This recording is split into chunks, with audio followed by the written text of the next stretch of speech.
ప్రియులరా, ఈ లోకంలో, ఈ లోక మాయలో పడిపోయి ఈరోజు మనందరం దేవుని వాక్యంపై లక్ష్యం ఉంచక ఒకవేళ నిర్లక్ష్యం చేస్తుంటే, ఇలాంటి సభలు, ఇలాంటి సదస్సులు, అందుకే దేవుడు ఏర్పాటు చేయించి మళ్ళీ మన ఆత్మీయ జీవితాలను తట్టి లేపుతున్నాడని మనము భావించకపోతే నిజంగానే అవివేకులు అవుతాం, మందమతులవుతాం.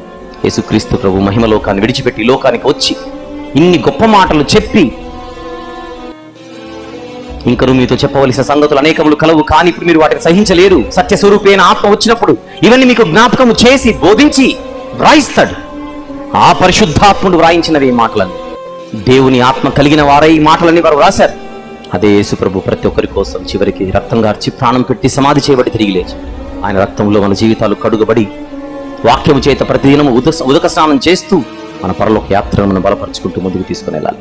అది లేకపోతే, అది జరగకపోతే తగిన మూల్యం ఒకరోజు చెల్లించక తప్పదు.